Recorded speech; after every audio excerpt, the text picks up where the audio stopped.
देखिए 12th class में conditional probability से स्टार्ट करते हैं।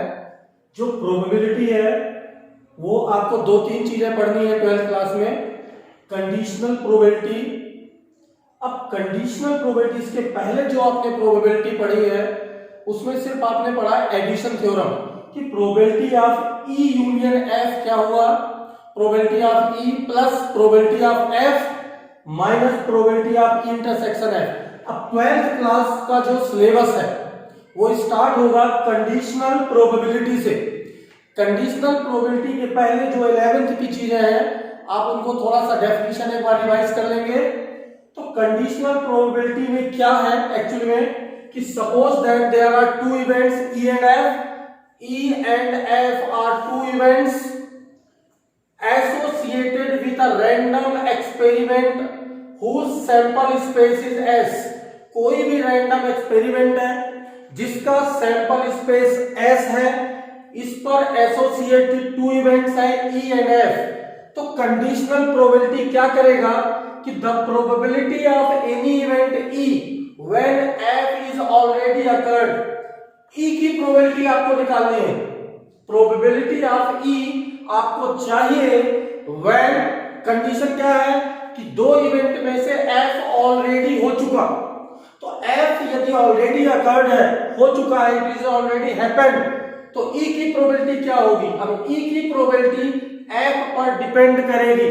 तो डिनोटेड बाय, इसका जो नोटेशन है probability denoted by this E upon F। E upon F का मतलब होगा probability of E when F is occurred. अब इसको वैल्यू जो इसकी कितनी होगी, इसका फार्मूला क्या होगा, probability E when F is already happened.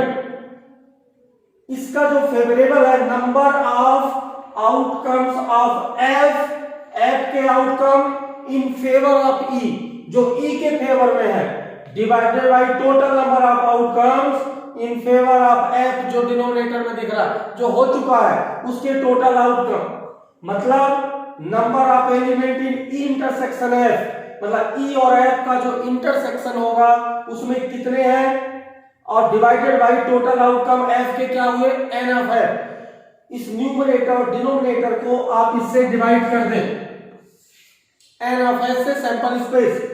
ये किसकी प्रोबेबिलिटी हो गई, probability of E intersection F। ये किसकी प्रोबेबिलिटी हो गई, F upon N of S, this is the probability of F। तो आपने प्रोबेबिलिटी का फार्मूला पढ़ा है कि the probability of any event is, probability of any event is given by N of E upon N of S। तो इसकी probability क्या हुई, प्रोबेबिलिटी ऑफ F, और ये क्या है, प्रोबेबिलिटी ऑफ E इंटरसेक्शन है। तो this is the probability of E when F is occurred. लेकिन ध्यान ये रखना है कि F की प्रोबेबिलिटी जीरो नहीं होनी चाहिए। अब मान लीजिए आपको चाहिए probability of not E, dash का मतलब होता है कॉम्प्लीमेंट्री इवेंट। यदि आपको E डैश की प्रोबेबिलिटी चाहिए जबकि F इज ऑलरेडी अकर्ड, तो आप क्या करोगे, 1 minus probability of E upon F।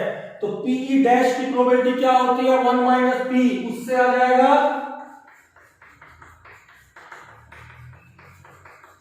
अब आप ध्यान से देखिए कि हमको जो प्रोबेबिलिटी इससे मिलेगी, यदि हम इस फार्मूले को अप्लाई करेंगे तो हमको E की प्रोबेबिलिटी मिलेगी, लेकिन F जब ऑलरेडी हो चुका, F is already occurred, F is already happened, तब आपको कंडीशन, इसीलिए कंडीशन कहते हैं। हम प्रोबेबिलिटी ऑफ E तो निकाल सकते हैं, लेकिन कंडीशन क्या है कि F जो इवेंट है जो एसोसिएटेड है सेम सैंपल स्पेस से, तो निश्चित रूप से E की प्रोबेबिलिटी को F अफेक्ट करेगा।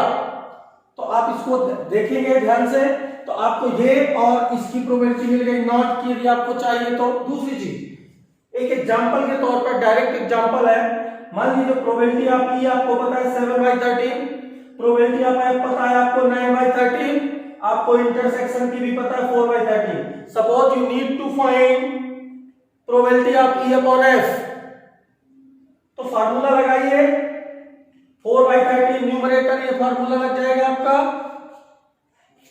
ये फार्मूला है अपॉन पी ऑफ एफ 9/13 से डिवाइड करेंगे तो ये 4/13, ये 9/13, सो फाइनल आंसर इज 4/9। एक चीज और, यदि आपको डैश की प्रोबेबिलिटी चाहिए तो 1 माइनस प्रोबेबिलिटी ऑफ दिस, मतलब 1 माइनस 4/9, इससे आपको मिल जाएगा 5/9। तो इस तरीके से ये कंडीशनल प्रोबेबिलिटी से अपन को स्टार्ट करना है 12th क्लास में। इसके पहले 11th का आप रिवीजन खुद कर लेंगे।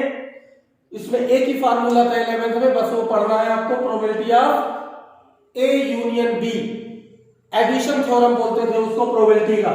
तो आप इसको नोट करेंगे